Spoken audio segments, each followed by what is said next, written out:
எங்கள் கல்லூரியில் லோயலா கல்லூரியில் நிறைய பாடங்கள் இருக்குது, சப்ஜெக்ட்ஸ் இருக்குது. நான் அட்மிஷன் ஆஃபீஸராகவும் இருக்கிறேன் அந்த காலேஜில். யாரும் லிட்ரேச்சரில் படிக்க மாட்டாங்க. ஃபிலாசபி, கலை பண்பாடு அல்லது ஃபைன் ஆர்ட்ஸு, இதுக்கு 100 சீட் இருந்துச்சுன்னா 40 பேர் தான் அப்ளை பண்ணுறாங்க.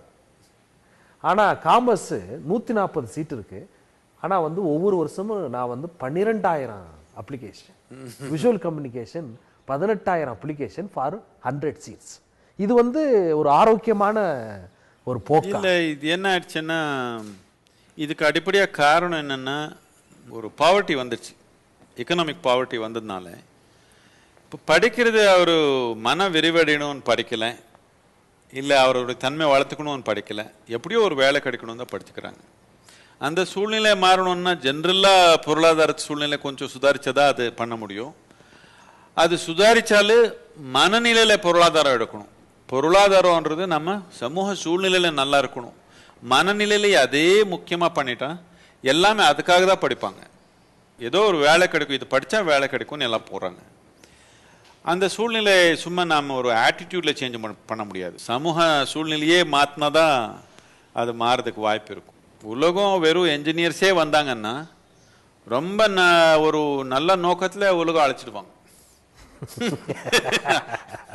அப்படிதானே? இப்போ உலகம் அலைஞ்சு போகிறது கெட்டவங்கனால இல்லை, ரொம்ப நல்ல நோக்கத்தில் தான் எல்லாம் பண்ணி மூச்சு எடுக்கிறதுக்கு காற்று இல்லாமல் பண்ணிடுவாங்க, என்ஜினியரிங் பண்ணி. லாஸ்ட் இயர் ஒரு பையன் என்கிட்ட கேட்டான், ஃபாதர் நான் பிசிஏ படிக்கணும், கம்ப்யூட்டர் அப்ளிகேஷன். ஏன் எங்கள் அம்மா படிக்க சொல்கிறாங்க. நிறைய பேர் சீட்டு கேட்குறாங்க. அம்மாவுக்கு கம்ப்யூட்டர் என்னன்னு தெரியல, ஆனால் கம்ப்யூட்டர் படிக்கணும்னு சொல்கிறாங்க. எதுக்குன்னா அவர் என்ன படிக்கணும்னு அவருக்கு நோக்கம் இல்லை, எது படித்தா பையனுக்கு வேலை கிடைக்கும், நல்லா வாழ போடுவான், நல்ல வாழ்க்கைன்னா இவ்வளோ பணம் இருந்தால் தான் நல்லா வாழ முடியும் நமக்கு முடிவு வந்தது. ஏழைத்தனம் அடிப்படையான காரணம். இன்னொன்று, அந்த மனநிலை உலகம் முழுக்கமாக அந்த மனநிலை எல்லா இடத்துல உருவாக்கப்பட்டிருக்குது. இது ரொம்ப ஒரு இட்ஸ் டேஞ்சரஸ் டெண்டன்சி. என்னதுக்குன்னு இந்த மனநிலை இருக்கிறவருக்கு நாம் சுற்றுச்சூழலோ இன்னொன்று காப்பாற்ற முடியாது, அழிச்சிடுவாங்க. என்னதுக்குன்னா ஒருத்தர் இங்கே இருக்கிறாங்க, எல்லாரும் அங்கே போகணும்னு ஆசை, அவர் அங்கே வர்றதுக்குள்ளே இவர் இன்னதுக்கு மேலே போகணும்னு ஆசை, வசதின்றதுக்கு முடிவே இல்லாமல் போகிறாங்க. உலகம் எப்படி பண்ணிக்கிறது என்ற கவனம் நமக்கு ரொம்ப ஆயிடுச்சு.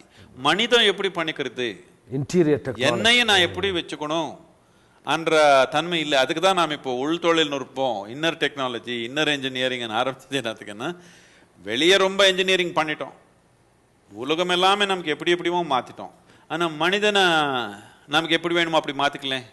இந்த அடிப்படையான உள் ஆனந்தம்ன்றது நாம் மனிதனுக்குள்ளே உறுதிப்படுத்திருக்க தேவையான கருவி நாம் சமூகத்தில் கொண்டு வரலன்னா அவன் இந்த சந்தோஷ தேடுதலில் உலகம் சாப்பிட்டுடுவான். அதுதான் நடந்திருக்குது. நம்ம வாழ்க்கை சந்தோஷ தேடுதலில் இல்லாமல் நம்ம ஆனந்தம் வெளியப்படுத்துகிற மாதிரி இருந்தான். அதனால தன்னார்வ தொண்டர்கள் இது எல்லாமே அவருடைய ஆனந்தம் வெளியப்படுத்துறதுக்காக செய்யலை. இப்படி இருக்கிறப்போ நாம் எது அதிகமாக சாப்பிட்டுக்க மாட்டோம், எந்த அளவுக்கு தேவையோ அந்த அளவுக்கு தான் செய்வோம். என்னத்துக்குன்னா நாம் சந்தோஷ தேடுதலில் இல்லை, ஆனந்தம் வெளிப்படுத்துகிற மாதிரி இருக்குது. இந்த அடிப்படை நாம் சமூகத்தில் உருவாக்காமல், இந்த அடிப்படை நாம் உலகத்தில் கொண்டு வராமல் எஜுகேஷன் சிஸ்டம் மாற்றுறதுக்கோ இன்னொன்று மாற்றிக்கிறதுக்கோ என்ன பண்ணாலும் சும்மா பேட்ச் ஒர்க் தான்.